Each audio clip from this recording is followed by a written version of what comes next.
시청자 여러분 안녕하십니까. 시사 홍용락입니다. 지난 며칠 우리 국민은 참으로 행복한 시간을 가졌습니다. 프란치스코 교황이 우리나라를 방문해 주신 것이죠. 단순한 교황 방문이 아니라 우리에게 여러모로 큰 울림을 준 방문이었습니다. 오늘 이 시간 교황 방문 일정은 어땠고 우리에게 준 메시지와 우리 반응은 어땠는지를 현장에 다녀온 두 분의 젊은 기자들과 알아보도록 하겠습니다. 먼저 좌측에 한국여론방송 박보영 기자 나오셨습니다. 안녕하세요. 네, 안녕하세요. 한국여론방송의 박보영입니다. 네, 우측에 한국여론방송의 김현태 기자 나와주셨습니다. 안녕하세요. 네, 안녕하십니까. 네. 한국여론방송 김현태 기자입니다. 네, 먼저 박보영 기자. 네. 일반 사람들도 이번에 교황이 어떤지는 대충 알지만 그래도 천주교에서 교황이 가지는 의미랄까, 교황의 위치랄까 어떻습니까? 네, 천주교에서라고 하면 역시 교황은 신의 대리자라고 할 수 있습니다. 네. 그래서 중세 유럽에서는 특히 세상의 중심이 신이었기 때문에 그 교황의 영향력은 정말 막강했는데요. 특히 교황이 태양이라면 황제는 달이다 이런 말이 있을 정도로 황제의 권위도 능가했다고 합니다. 그래서 교황은 이 권위를 유지하기 위해서 이교도 탄압이라든지 십자군 전쟁이라든지 이런 것을 지속하면서 또 자신의 권력을 유지하는 수단으로 사용하기도 했습니다. 네, 그렇군요. 김현태 기자도 이번에 참 고생 많이 하셨는데, 네. 우리 한국 천주교도 마찬가지로 교황으로부터 직선적인 통제를 받는다든지 서로 그렇게 교류가 그렇게 되고 있죠, 아마도.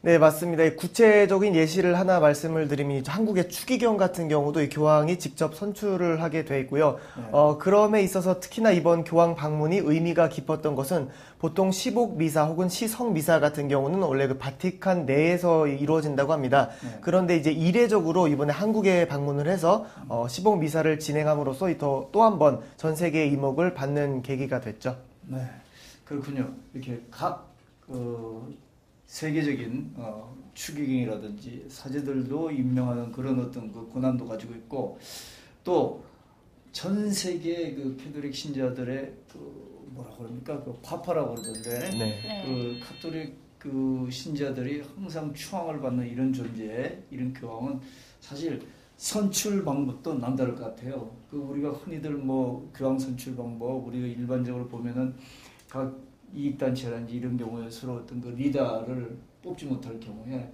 이 교황 선출 방법을 하자 이런 얘기를 가끔 하는 걸 봤잖아요. 콘클라제라고 그러죠? 네, 콘클라베라고 하는데요. 콘클라베, 예. 네. 자, 콘클라베는 어떤 방법입니까? 네, 콘클라베라고 하는 것은 그 의미는 자물쇠로 잠긴 방 이런 뜻인데요. 그 방 안에서 교황이 선출될 때까지 그 추기경들이 모여서 이제 투표를 하는 것입니다. 전 세계 추기경들이. 네, 그렇죠. 예. 네. 다음 현태 기자가 이어서 설명해 주실 텐데요. 네, 방금 보영 기자가 말씀해 주신 대로 이 콘클라베라는 성당에서 이 세계 119명의 추기경, 특히 119명의 추기경들이 80세 이하의 추기경들로 구성이 되고요. 네. 투표 기간에 외부인의 출입을 통제를 하고 또 추기경들도 이 출입을 통제하여서 이 보안 유지에 굉장히 신경을 많이 쓴다고 합니다. 구체적으로 추기경들 중에서 이 3분의 2 이상의 득표를 얻거나 이 과반수의 득점자가 최종적으로 교황에 선출되게 되는데요. 하루에 2번 연기를 보내서 이 외부에 교황 선출의 신호를 알리고 과정을. 네. 예. 그래서 이제 흰 연기를 보내면 당선이 됐다는 의미를 뜻하고요. 또 당선이 되지 않으면 검은 연기를 내보낸다고 합니다. 예. 그렇게 어려운 과정에 완벽하게 모든 사람들의 어떤 동의를 얻어서 이렇게 선출되는 게 바로 교황 선출 방법인 것 같은데, 그렇게 선출된 요번에 266대 교황께서 사실은 지금까지 왜 유럽이라든지 이쪽에서 대부분 교황을 했지 않습니까? 네. 유럽 출신들이. 근데 요번 최초의 남미 출신 교황이라고 그래요. 네, 맞습니다. 이번 교황에게는 특히 최초라는 수식어가 정말 많이 붙습니다. 네. 최초의 남미 출신 교황일 뿐만 아니라 예수회 출신 교황이라고 해서 예. 또 특별한 주목을 받고 있는데요.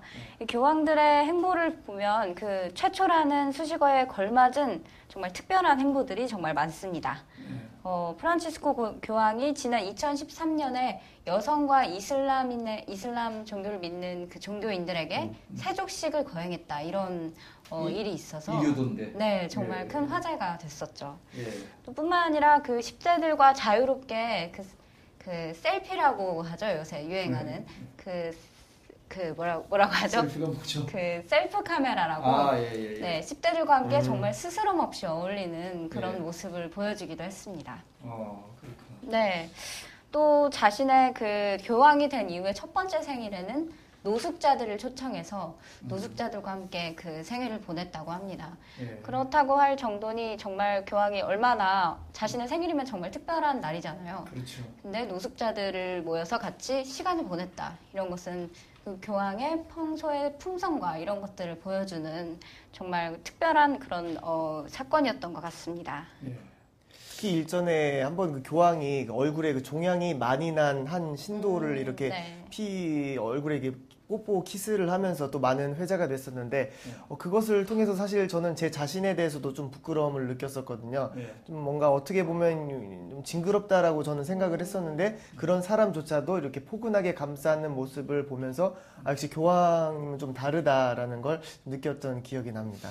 김현태 기자도 뭐 앞으로 열심히 인격을 닦고 네. 그렇게 되지 않을까요? 지금도 품성이 좋으시니까. 알겠습니다. 예, 근데 어쨌든 이분이 이제 이 바깥에 외부로 비치는 것은 서민적인 행보, 그다음에 낮은 자세, 또 그 서로의 어떤 그 격차, 어떤 그 사회적인 어떤 계급을 가리지 않는 어떤 그런 어떤 행보, 평등한 그 생각, 뭐 이런 생각을 가지신 분인데 이분이 그래도 또 그 교황 그 로마 바티칸이 따로 있잖아요. 네.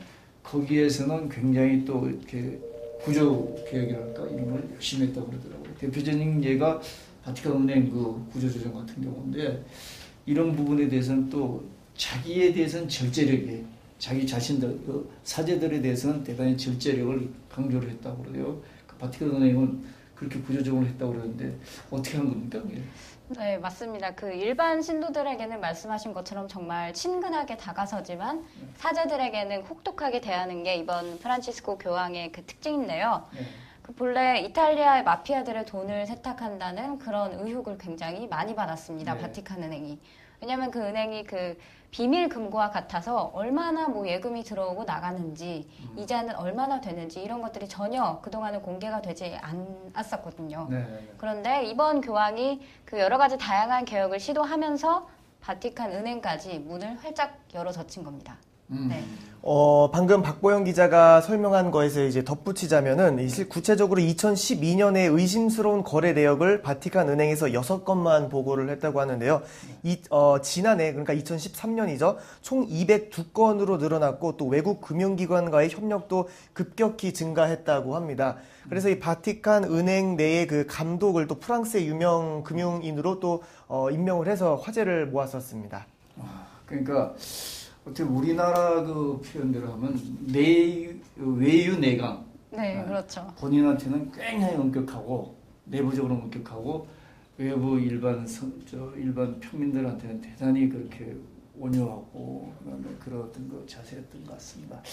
그런 어떤 인격이고 그런 행보인 것 같은데 자 그럼 본격적으로 이 교황의 뭐 또 다른 파격적인 행보가 있는지 우리가 이제 지금 요번에 와서 많이 증거를 해주셨는데 네. 그래도 파격적인 행보가 또 남다른 행보가 있는지 뭐 이렇게 좀 아는 게 있습니까? 네, 제가 아까 다 소개를 못 해드렸는데요. 네. 너무 그 행보가 많다 보니까 네. 끝이 없는 것 같습니다. 예. 또 올해 3월 달에는 일반 사제에게 공개 고해성사를 올리는 모습이 또 카메라에 공개가 되기도 했는데요. 정말 그 교황의 옷을 입고 있지만 소박하게 그 다른 사람들과 마찬가지로 앞에서 무릎을 꿇고 기도를 드리는 모습이 저는 좀 경건하게 보이기까지 했습니다. 교황이라면 좀 특별하고 남들과 다르게 이런 것을 많이 상상을 했었는데 자신도 신 앞에서는 그저 죄인일 뿐이다 이런 마음으로 기도를 드렸던 것 같습니다. 그렇군요. 네.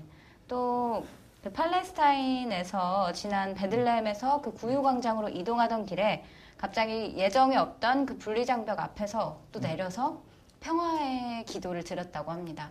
그런 모습을 보면서 교황이 얼마나 그 세계 평화에 대해서도 관심을 많이 가지고 있는지 알 수 있었습니다. 그렇군요. 그런데 뭐 요번에 우리가 보기도 했지만 또 덧붙여서 이 프란치스코 교황이 네. 대단히 검소하다면서요. 네, 그렇습니다. 그 교황의 검소함은 정말 널리 알려져 있는데요. 네. 이번 한국 방안에서도 가장 작은 차를 준비를 해달라. 네. 그렇지 않으면 오지 않겠다. 농담식으로 이런 말이 있을 정도로 정말 검소함을 강조한다고 합니다. 그래서 그 기아의 소울이라는 아주 작은 차를 이용을 했는데요. 평소에 교황이 그 거리에 다닐 때도 다른 교황들처럼 방탄차를 이용하지 않고 서민들과 가장 가까이 보기 위해서 다 이렇게 투명하게, 칸막이가 없는 그런 차를 탄다고 합니다.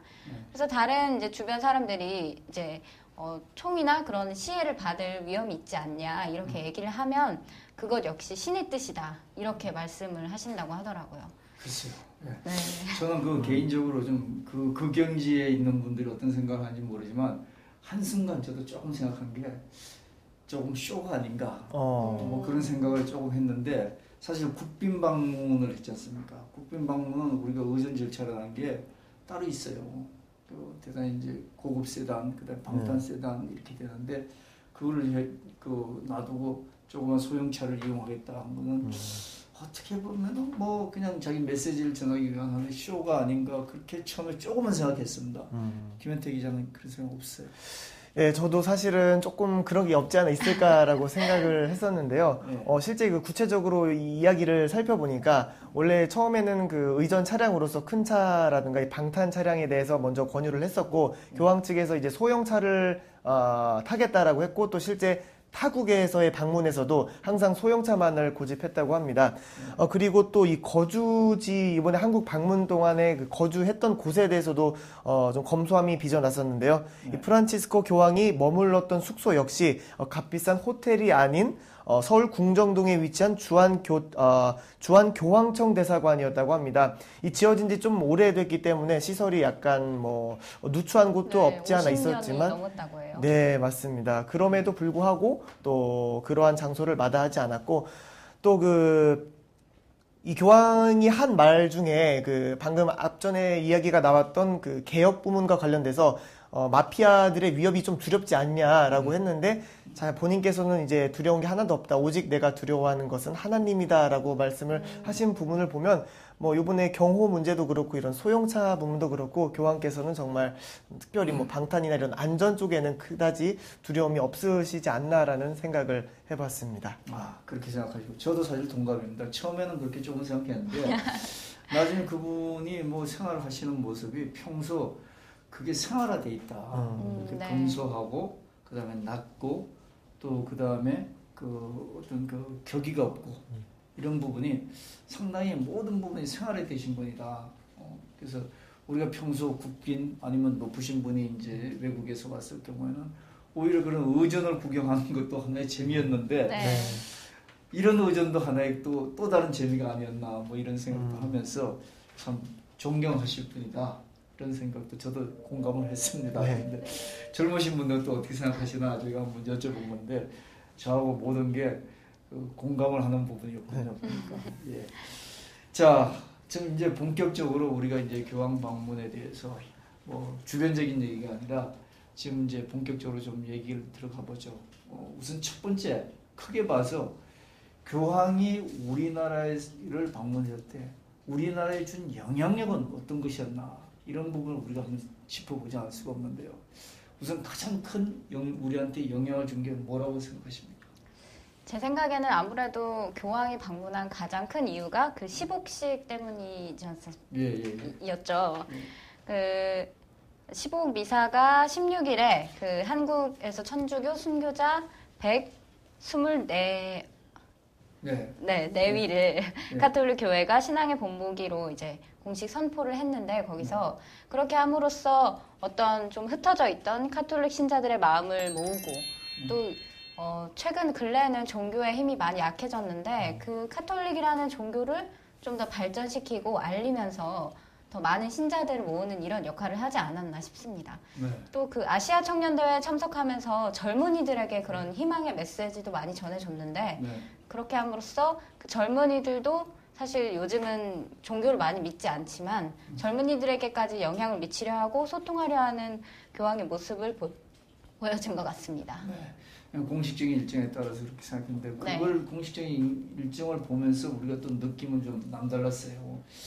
뭐 우리가 앞에서도 여러 가지 주마간 선교로 이제 얘기를 했지만 그분의 이제 소탈한 인품 또 그다음에 어떤 그 사람을 대하는 화해 그다음에 관용의 자세 뭐 이런 부분을 보면서 상당히 뭐 저는 뭐 종교가 다른 사람입니다만 그분보다 아 저런 분이구나 이렇게 생각하고 참 가슴에 많이 와닿은 게 있는데 김현태 기자는 우리 한국 사회에 준 영향이 뭐 전반적으로 컸습니다만 구체적으로 네. 어떤 게 있다고 생각하십니까?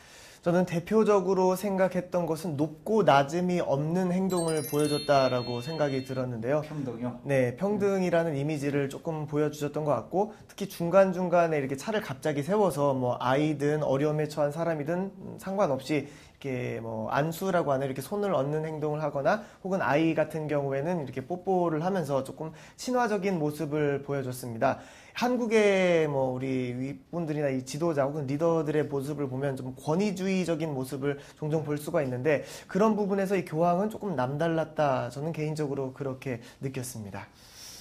저는 이걸 보면서 좀 느낀 부분이 이 교황이라서 처음에는 그렇다고 생각했는데 그런데 누군가가 그렇게 이 사회적인 약자를 관심을 가져주고 그분들을 만나주고 그분들의 얘기를 들어주는 데 대해서 큰 감명을 받았거든요. 사실 이런 부분이 우리 사회에서는 정치 지도자나 사회 지도자가 해줘야 될 부분이거든요. 근데 우리 사회는 전부 다 그 정치 뭐 제가 이렇게 단언할 건 아니지만 모든 지도자들이 자기 살기가 바쁘거든요.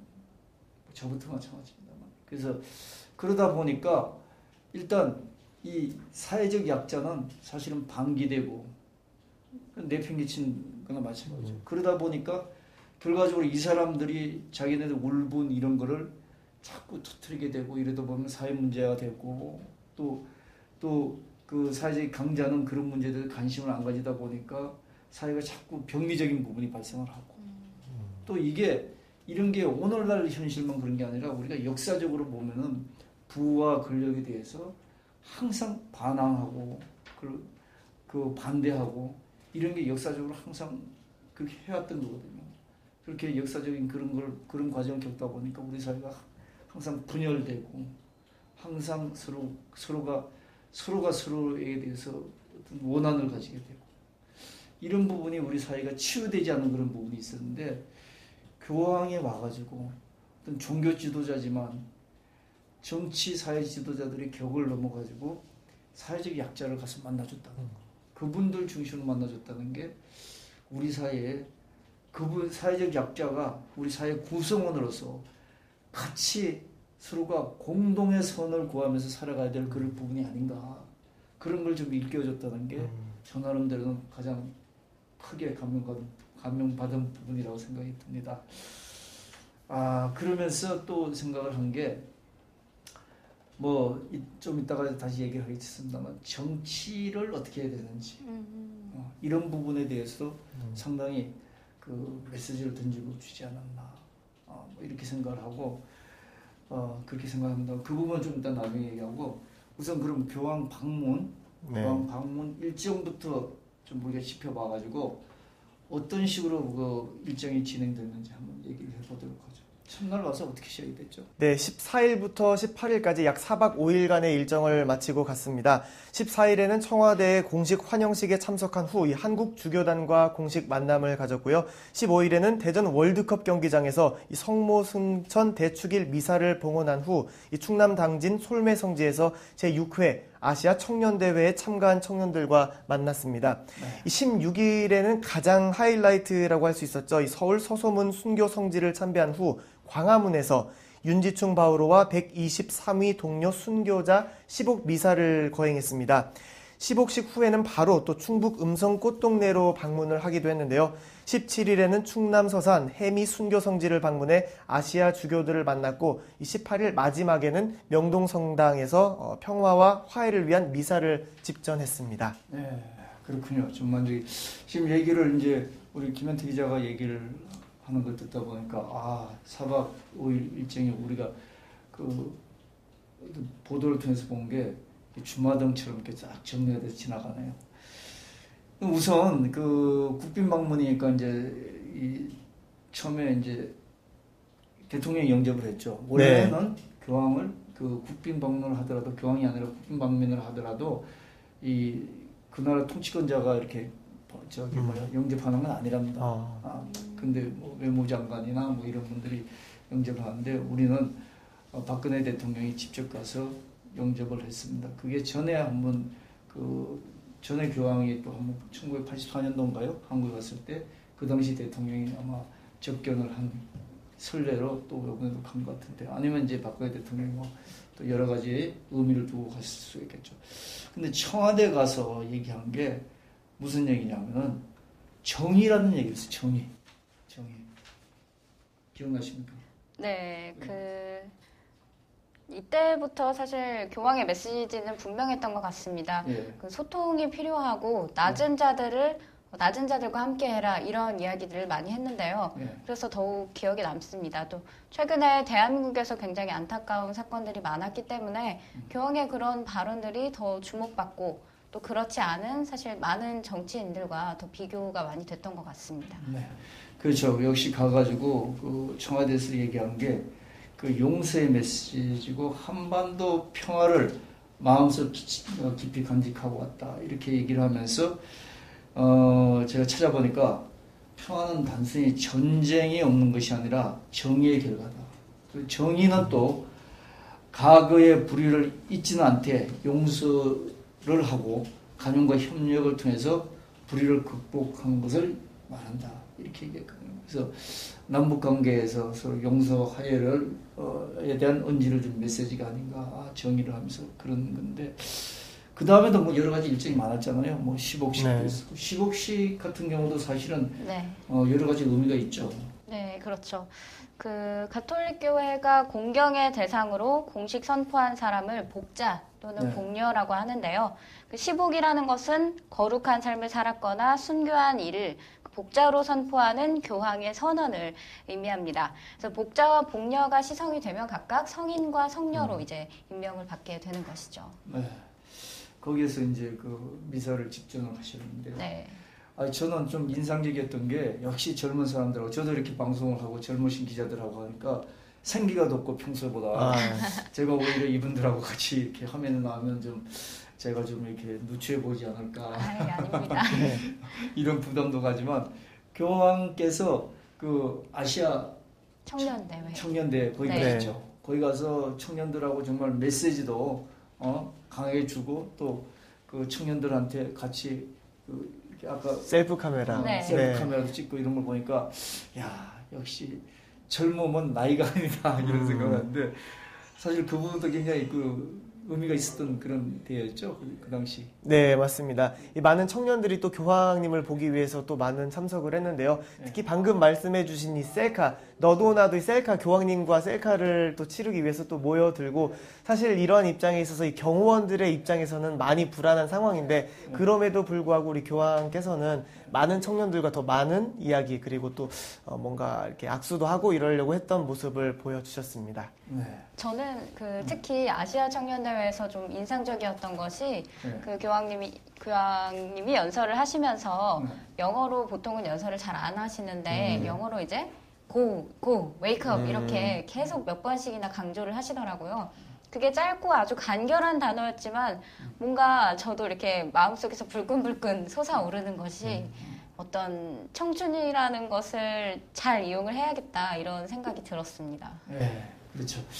하여튼 뭐 또 이분이 이제 가실 때 명동 성당에서 이제 마지막 미사 집전을 할 때도 우리한테 메시지를 남기고 뭐 심지어 그 비행기 안에서까지 기장을 통해 갖고 한국인들한테 보내는 메시지도 주고 가셨는데 이따가 차차 얘기하기로 하고 사실 이번에 교황이 방문하면서 아까 우리가 얘기 중에 나왔습니다만 그 약자들하고의 그 관계, 약자들을 만남, 그게 참 의미가 있었던 건데 뭐 예를 들면 위안부 할머니들, 네. 그다음에 또 특히나 이번에 그 우리가 아직까지도 이렇게 정리가 되지 않고 우리 사회가 분열과 우리 사회 대립의 어떤 그 우리 사회의 한 단면을 보여주고 있는 이런 세월호 사건에 대해서 세월호 유가족들을 만났다는 것, 어떤 몇 번씩이나 만났다는 게 굉장히 의미가 있는데 그걸 직접 취재하시면서 어떤 의미가 있다고 생각하세요? 그 부분에 대해서. 그 교황께서 방문을 하셨는데 우리는 사실 지금 세월호 사건이 많이 잊혀지고 있는 것 같아요. 네. 과거에 비해서. 약간 그 사건이 딱 발발했을 당시에는 정말 많은 사람들이 입에서 회자되고 계속 방송에서 나오고 그랬지만 지금 아직 실종자가 10명이 남아있는 가운데 지금은 점차 잊혀지고 있단 말이에요. 근데 교황께서 방문을 하시면서 새롭게 그 의미가 재조명된 것이 아닌가 그런 생각이 들었습니다. 특히 그 16일 광화문 광장에서 일어난 그 카퍼레이드에서 교황께서 세월호 유족을 보고 차를 멈추시고 또 직접 내려서 손도 이렇게 잡아주시고 같이 말씀도 나누시고 하신 모습을 봤는데요. 그 단식 34일째였던 김영호 씨를 만난 것인데 그 제가 특히 감명받은 것이 다른 어느 정치인도 그 교황처럼 귀를 기울여주고 또 편지를 받고 또 그 노란색 리본 배지를 이렇게 달고 정말 경청을 하는 자세를 보면서 왜 우리나라 정치인은 저런 모습을 보여주지 못할까 좀 한편으로는 비교되는 그런 모습도 보였던 것 같습니다. 네, 그렇죠. 김혜태 기자도 그 장면을 보고 어떻게 생각이 들었나요? 네, 일단은 저도 보자마자 저는 감동을 받았고요. 카퍼레이드를 멈추다가 사실 수많은 인파 속에서 그렇게 그 세월호 유가족분을 만나기 위해 중간에 카를 갑자기 멈춰서 내린 부분에 있어서는 감명을 받았고요. 또 그 교황님의 모습을 보셨으면 아시겠지만 항상 그 세월호 리본을 달고 있었습니다. 그래서 이 교황에게 그 세월호 리본을 유족에게 받아서 달았는데, 이 어떤 사람이 교황에게 와서 이 중립을 지켜야 하니까 그 리본을 떼는 게 어떠냐라고 질문을 했다고 하더라고요. 근데 이제 교황은, 인간적인 고통 앞에서는 중립을 지킬 수가 없다라고 이렇게 말씀을 해 주신 부분에 있어서도 좀 뭔가 다른 생각을 하게끔 해 주셨습니다. 그렇죠. 뭐 저도 이렇게 보니까 뭐 제가 주제 논문 썼습니다만 제가 인생을 살아보니까 그 신과 인간을 갈라놓는 그 경계선이 죽음이잖아요. 그러니까 교황께서 그런 어떤 인간이 가질 수 있는 최악의 그 슬픔, 그 슬픔이 바로 죽음이기 때문에 유독 그 세월호 유가족들에 대해서 많은 그 접견도 하고 또 거기에 관심도 가지고 또 본인이 그 사람들한테 주는 메시지, 아까 얘기한 것처럼 죽음 앞에서는 정치적 중립이라는 게 있을 수 없다. 이런 얘기까지 하면서 메시지를 던진 것 같습니다. 어쨌든 그 개인적으로는 교황님이 그렇게 하고 가셨는데 우리는 아직까지 세월호 정리가 안 돼가지고 정치인은 정치인들끼리 서로가 싸움을 하고 또 유가족은 유가족하고 어떤 것도 그 정치 단체하고 또 이렇게 갈등이 있고 이런 부분인데 정말로 교황의 그 정신, 프란치스코 교황의 우리 그 세월호 유가족을 보는 정신, 그 다음에 정치적인 어떤 그 메시지, 주는 메시지, 이런 걸 우리가 잘 곰곰이 되씹어 봐서 어쨌든 한 단계 업그레이드된 화해 제스처가 분명히 나와야 되지 않을까, 이런 또 기대도 한번 해봅니다만, 현실은 좀 답답하기만 하죠. 네. 어쨌든,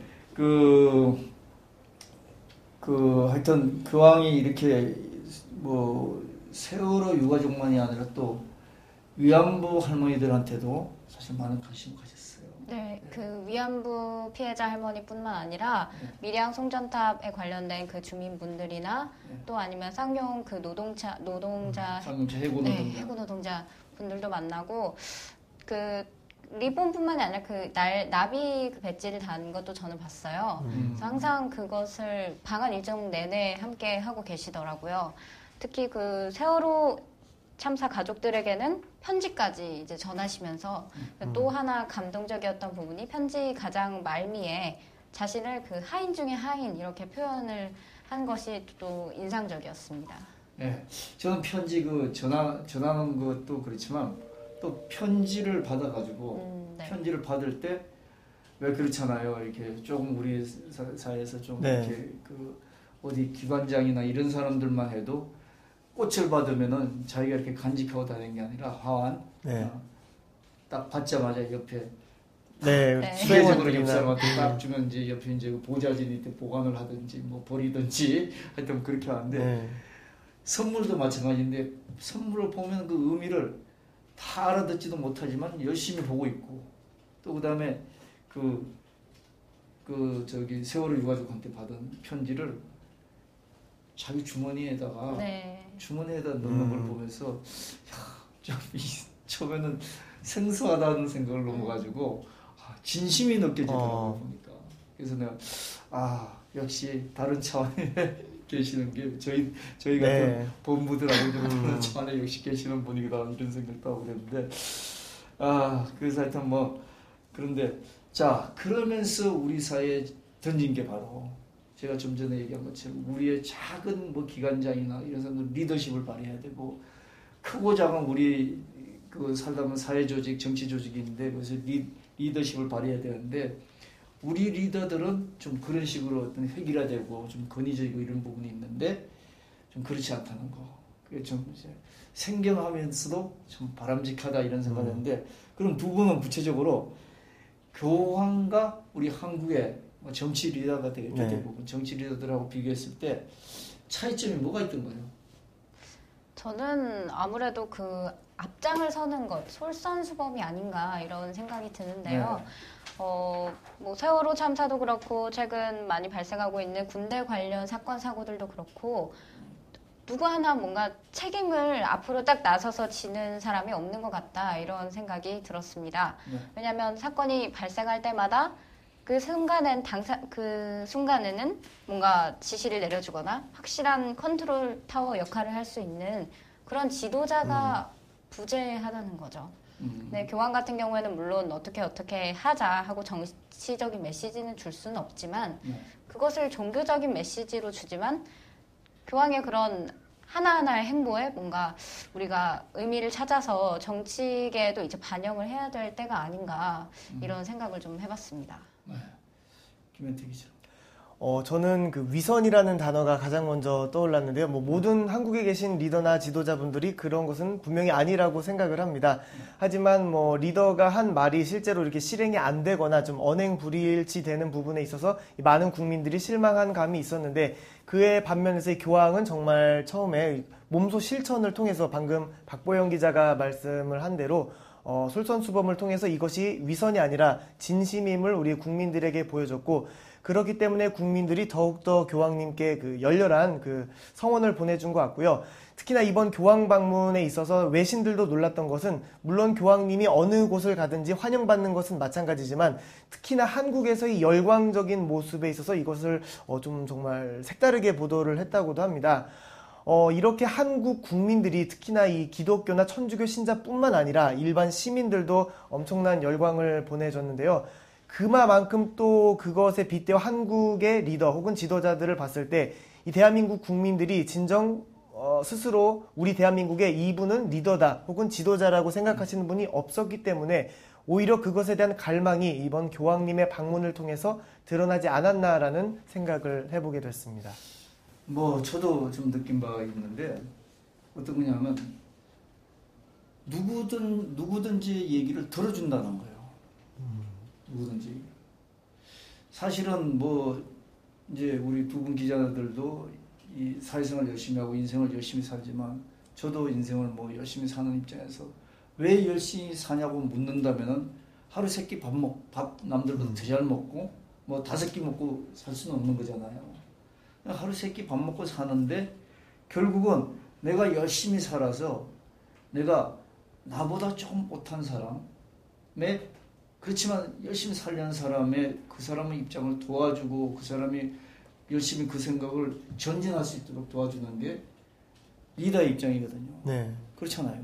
정치 지도자는 자기가 정치가 돼가지고 정치인이 되면은 국민들의 아픔과 국민들이 하고자 하는 욕구와 또 국민들의 그 슬픔 이런 걸 같이 공감해주고 또 국민들이 하고자 하는 욕구를 그 자꾸 이렇게 에스컬레이팅 한다고 그러나 이렇게 좀 이렇게 해서 자꾸 부축해주고 이렇게 하는 것이 정치 지도자가 리더로서의 본연의 임무라고 생각을 하는데 사회 지도자 마찬가지죠. 어느 조직이나 어느 단체의 지도자가 됐을 경우는 그 조직이나 단체의 구성원들이 하고자 하고 의욕을 가지는 부분에 열심히 그걸 부축해주고 그 다음에 지원해주고 이게 리더의 입장이거든요. 바른 방향을 잡아주고.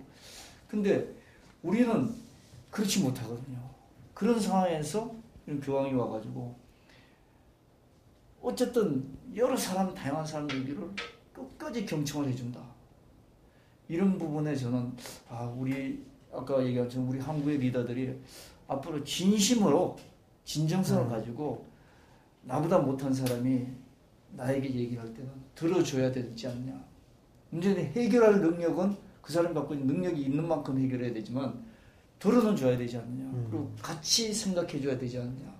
이 부분에 대해서는 내가 이번에 교황을 통해서 저도 많은 걸 느꼈습니다. 그래서 우리 사회에 이제 자라난 젊은 청년들이 뭐 그런 어떤 그 리더십을 좀 배워서 앞으로 10년, 20년, 30년 후에 우리의 어떤 그 정치 지도자, 그다음에 사회 리더들이 그런 정신을 좀 배웠으면 어땠을까. 지금 뭐 정치 지도자나 사회 지도자가 그걸 배워서 변화하기는 좀 어렵지만 그래도 그렇게 노력해야 되지 않느냐 그런 생각을 하면서 그런 생각을 해봤는데 말 나온 김에 그러면 우리 그 한국의 그 교황을 보면서 저는 뭐 그렇게 느꼈대지만 정치나 사회 지도자들이 어떤 변화를 가져야 된다고 생각하는지 젊으신 분 입장에서 한번 생각을 한다면 어떻게 얘기를 할 수 있겠습니까? 저는 좀 이렇게 정치인 젊은 좀 입장에서 생각을 해보면 정치인이라고 하면 굉장히 먼 것처럼 느껴져요. 사실은 뭐 제가 사는 지역이라든지 제가 사는 이 우리나라를 관리를 뭐 하고 더 나은 방향으로 발전을 해 나가는 게 정치인의 일인데 저와 정말 깊은 관련이 있음에도 불구하고 이렇게 피부로 와닿지가 않는다는 거죠. 그 선거 전에만 반짝 이렇게 악수도 해주시고 뭐 이름도 알려주시고 하지만 선거가 끝나면 다시 저와는 저 별나라로 가버리신다는 거죠. 그런 면에서 또 교황의 행보가 주목을 받는데 그분이 말씀하신 게 자기가 아는 유일한 언어가 몸의 언어다. 이런 말씀을 하시면서 또 이렇게 많이 뭐 악수도 해주시고 만져주시고 이런 걸 하시잖아요. 그런 면에서 더 제가 뭐 직접 당한 건 아니지만 가깝다. 정말 저 사람이랑 나랑 가까운 이 세계에 살고 있는 것 같다. 이런 생각이 들었습니다. 저 같은 경우는 그 경청, 아까 말씀해 주신 대로 이 경청을 좀 잘하는 정치 지도자나 리더들이 좀 나왔으면 좋겠다라고 생각이 들었는데요. 뭐 최근에 그 SNS 선거다 혹은 뭐 SNS 선동이다 뭐 이래서 어쨌든 뭐 소통할 수 있는 수단은 굉장히 많아졌습니다. 그럼에도 불구하고 계속해서 소통 기구는 많이 발전했는데 더욱 불통되는 것 같다라고 이야기가 나오면서 이 시민분들 혹은 국민들의 목소리가 정치 지도자들에게 전달이 잘 되지 않거나 혹은 전달됐음에도 그것을 좀 정치인들이나 리더들이 조금 경청하는 자세를 조금 더 많이 보여줘야 한다고 생각을 하고요. 그런데 사실 우리 국민들은 아직까지는 조금 그 변화, 이번에 교황의 방문으로 인해서 이 지도자들이 조금 어떻게 변화할 거냐라는 것에 대해서 아직까지는 약간 부정적인 입장을 갖고 계시더라고요. 실제로 며칠 전에 그 인터뷰를 나가서 이번 교황 방문이 우리 한국의 지도자나 리더들에게 어떤 영향을 끼치거나 혹은 어떻게 변할 것 같냐고 이렇게 여쭤봤는데 어떻게 변할 것 같다라고 답변을 해주신 분들도 있지만 회의적으로 글쎄요 변할까요? 라고 또 역질문을 해주신 분들도 있는 것으로 봐서 우리 국민들이 조금 많이 아직까지는 실망하거나 혹은 조금 회의적인 반응을 갖고 있지 않나라는 생각을 해봤습니다. 뭐 덧붙여서 그렇게 젊으신 입장에서 회의적이다, 뭐 지금 일시적일 것이다, 뭐 이렇게 생각하는데 저는 여기서 그럼 우리 하나 결론 한번 내자고요. 저가 생각하는 뭐 작은 우리가 실천인데 우리 교황 방문한 그 계기로 우리 정치 지도자나 사회 지도자, 우리 또 젊은 사람들이 앞으로 지도자가 될 꿈을 가지고 있는 사람들이 좀 나는 이런 거를 저부터 좀 실천해 봤으면 하는 건데 상대를 인정하자. 상대를 인정하자. 상대를. 지금 뭐 여러분 뭐 교황 가시자마자 뭐 세월호법 이렇게 타결을 하려고 그래도 자기네 주장만 계속 하는 거고. 그렇죠. 네? 아직까지. 네. 또 불발되고 이렇게 하는 이유가 그래서 상대가 있다는 걸 내 욕심 것은 안 돼도 상대가 있다는 것을 인정하면 그 상대의 입장이 어떻다는 걸 이해를 할 거 아닙니까? 그게 우리가 생활에 돼야 되는 거 아닌가? 모든 사람이 자기 욕심만 가지고 얘기를 하면 안 되는 거죠. 상대가 있고 어디 조직이나 단체나 서로가 리더가 되기 위해서 경쟁도 할 수가 있는데 근데 상대가 경쟁을 해가지고 우리가 상대가 그럴 수 있다 인정 그 사람도 같이 경쟁을 할 수 있다고 인정하면은 결과적으로 인정을 하게 되면 페어 플레이가 나올 수 있다는 거죠. 네. 그죠? 우리가 요즘에 어떤 다양성 시대다 이런 얘기만 자꾸 할 필요가 할 게 아니라 지금 이렇게 상대에 대한 인정부터 우리가 자꾸 생활화하는 습관을 가지기 시작하면은 내가 열심히 살면 나도 인정을 받을 수가 있고 또 상대가 나를 인정해 주는 것도 하나의 어떤 그 관행이 될 수가 있고 그럴 수 있잖아요. 그러다 보면 서로 공격하고 서로 내 생각만 하는 아전인수격의 어떤 결론을 내리고 이런 것도 자꾸 없어지지 않겠냐. 이렇게 되면 사회가 어떤 갈등과 분열이 아니라 통합과 치유 과정으로 결과적으로 결론을 가지 않겠느냐. 그래서 그런 어떤 상대를 인정하는 부분이 이 기회에 한번 생활됐으면 어떨까. 제 생각은 작은 소견이지만 그렇게 생각이 듭니다. 네. 자, 그래서 그렇다면 이제 여기까지 이제 얘기가 나왔으면은 얘기를 좀 심도 깊게 좀 들어갔으면 좋겠는데 일단 좀 그 다음에 얘기는 뭐냐면은 우리가 그러면 앞으로 우리가 원하는 진정한 리더는 어떤가? 반면교사로 세월호 프란치스코 교황이 방언을 한 결과 우리가 앞으로 어떤 리더가 필요한가? 이걸 우리가 한번 좀 생각을 해봤으면 좋겠습니다. 자, 우리 이게 이 부분에 대해서 이제 앞으로 우리 진정한 리더가 어떤 덕목을 갖춰야 되냐 이 부분은 이제 앞으로 구체적으로 좀 얘기를 해보겠는데 요즘 보면은 이제 우리 한국 사회 프란치스코 교황 방안도 상당히 우리가 이슈지만 리더로서의 어떤 덕목에 대한 이슈지만 또 하나 영화 명랑 이순신 이것도 네. 하나의 또 이슈잖아요. 네.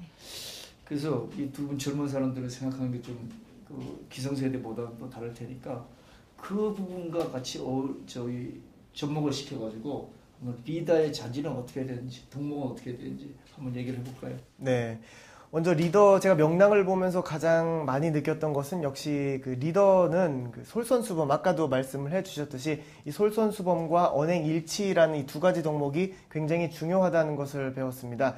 이 명랑이라는 영화가 인기가 많은 이유도 사실 실제로 그 관객 수도 이미 1,000만을 빨리 돌파를 했고 뭐 아바타를 넘어서 국내 최다 흥행 순위를 기록을 하고 있고 뭐 1,500만 관객 돌파 이 부분도 쉽게 달성을 할 수 있을 것으로 보여지고 있는데요.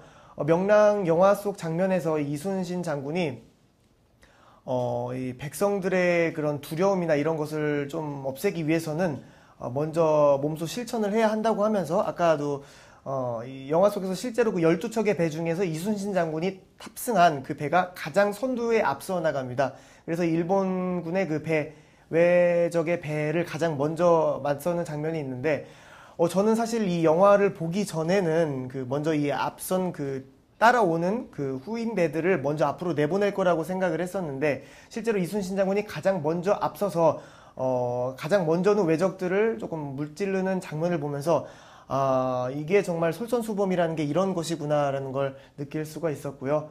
그런 장면을 통해서 또 현대의 리더들을 또 살펴보지 않을 수 없었는데 특히나 뭐 솔선수범과 더불어 뭐 정치권에서 살펴보자면 뭐 이러한 공약을 실천을 하겠다라고 했는데 실제로 실천이 되지 않은 경우도 떠올랐고 뭐 이런저런 현대의 모습들이 겹쳐지면서 더욱더 이순신 장군의 그런 리더십이 그리워지는 순간이었습니다.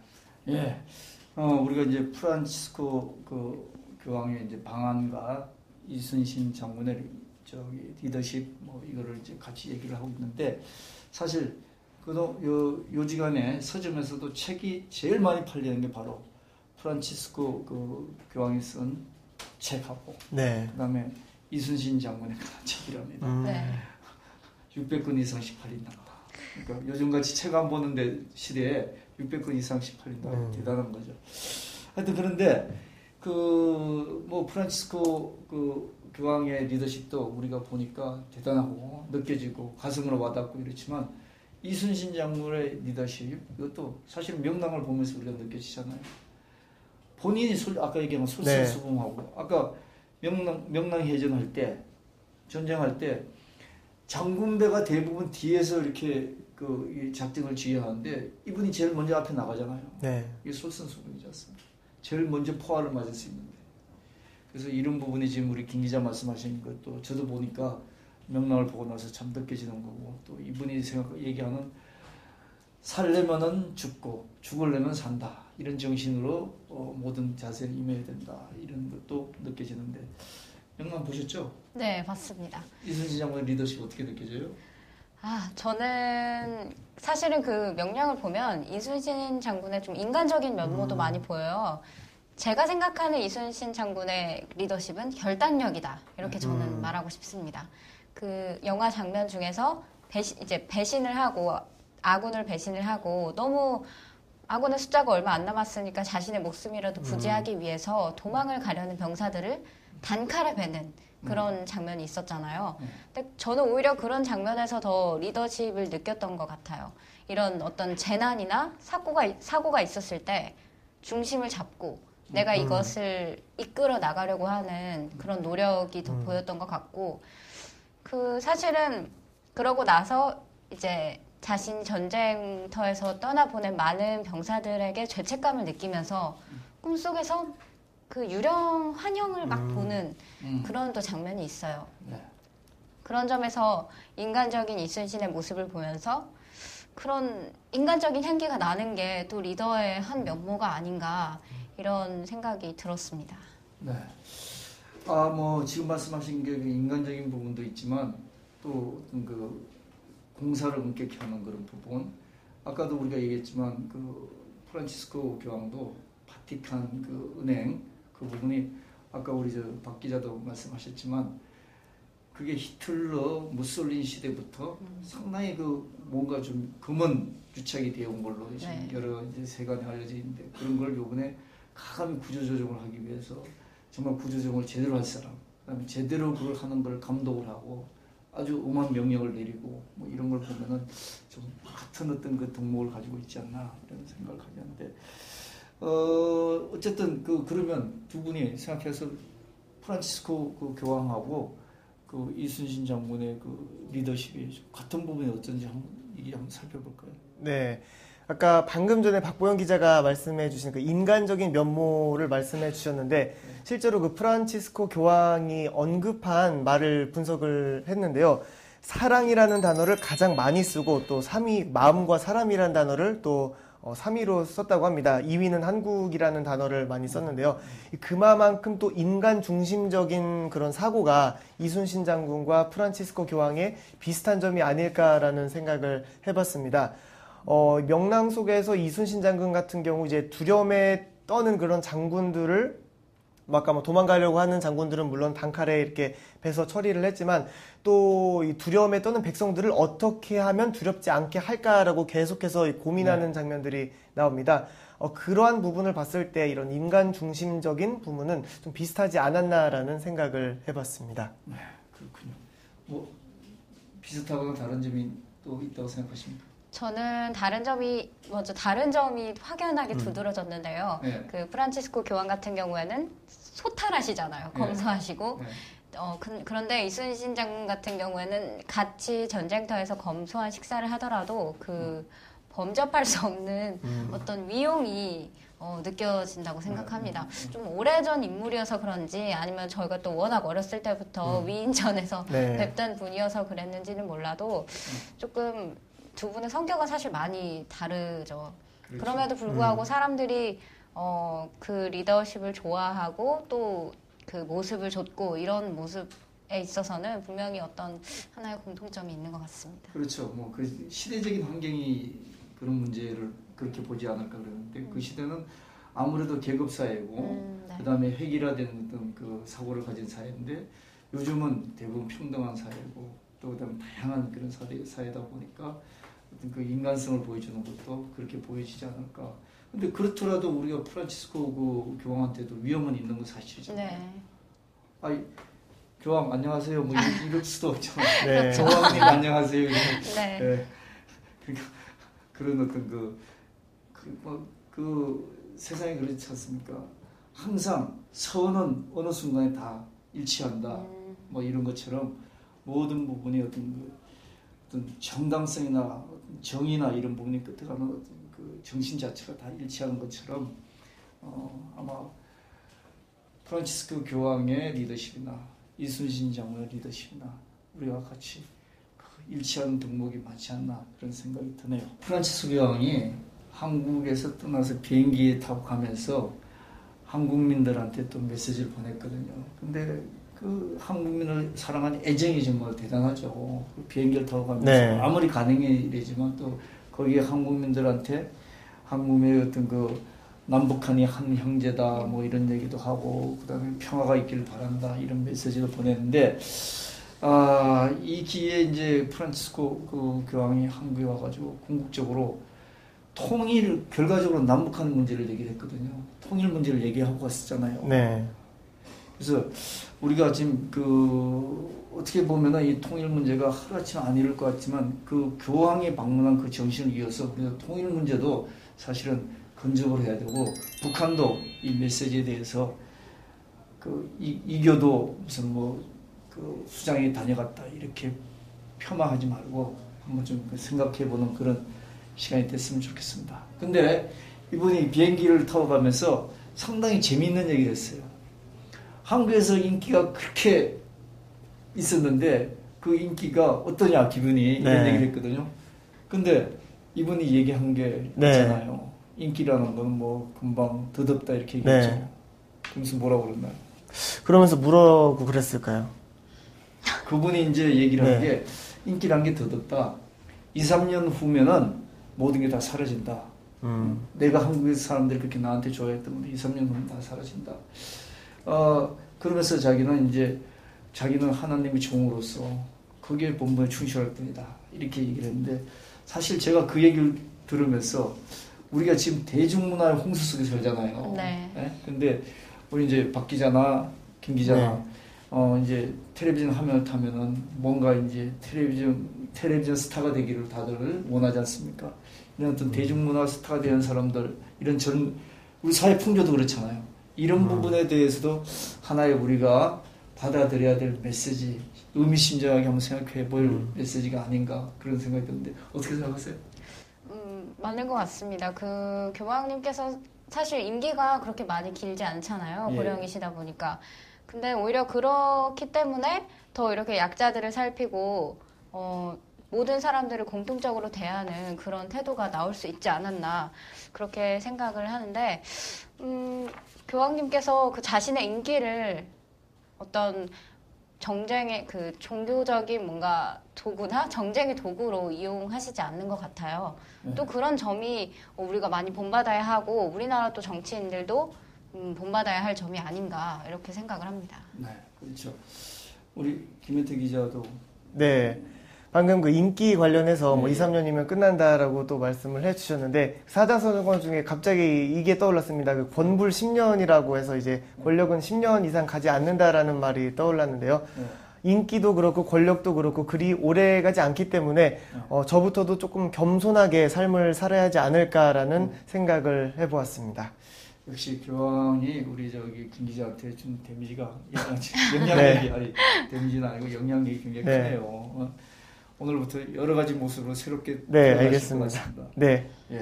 자, 그럼 우리가 이 정리를 해가지고 이번 그 프란치스코 교황이 한국을 방문한 4박을 동안 방문한 결과는 뭐라고 생각하십니까?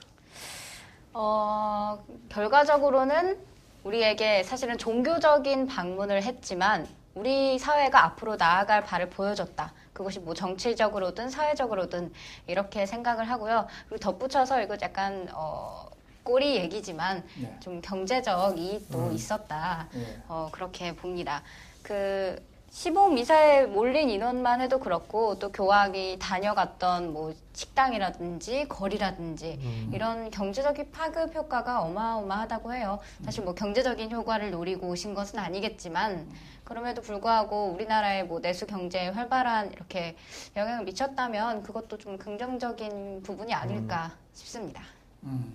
김현태 기자는 어떻게 생각하십니까? 네, 저는 이번 교황 방문으로 인해 한국 우리 국민분들이 주변을 조금 돌아보는 계기가 되지 않을까 싶은데요. 뭐 교황이 이런 말을 하셨죠. 왜 주가가 2% 떨어지면 뉴스에 나지만 우리 주위에 그 점 굶어서 이렇게 사람이 죽으면 뉴스가 되지 않는다라고도 말씀을 해주셨는데 저부터도 그렇고 우리 주변을 조금 더 살펴보고 또 어려움이 있으면 쉽게 그리고 선뜻 손을 내밀 수 있는 그런 자세를 좀 가져야 하지 않을까. 그리고 그러한 사회로 조금 나아가야 한다고 우리 국민들이 생각하신 계기가 되지 않을까라고 생각을 했습니다. 네, 그렇군요.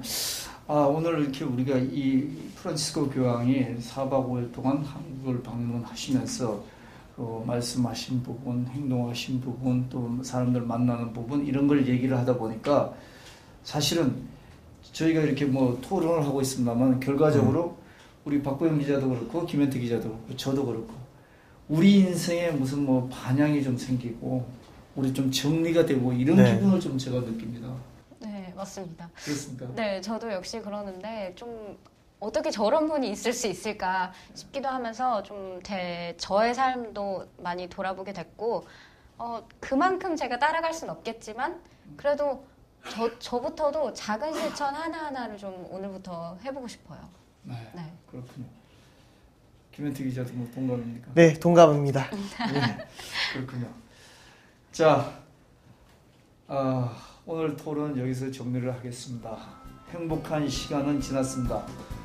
프란치스코 교황이 남긴 발자취와 어록, 그에 따른 그분이 우리에게 전하려던 메시지의 의미가 뭔지를 생각해 보면서 우리 정치, 사회, 경제, 문화의 각 부분에서 한 단계 업그레이드하는 계기를 삼아야겠다는 생각을 합니다.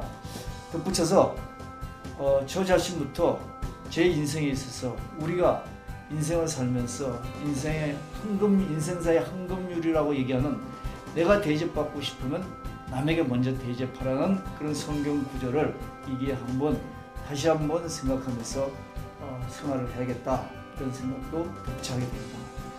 시청해주셔서 감사합니다. 시사 홍영락 다음 시간에 다시 뵙도록 하겠습니다. 안녕히 계십시오.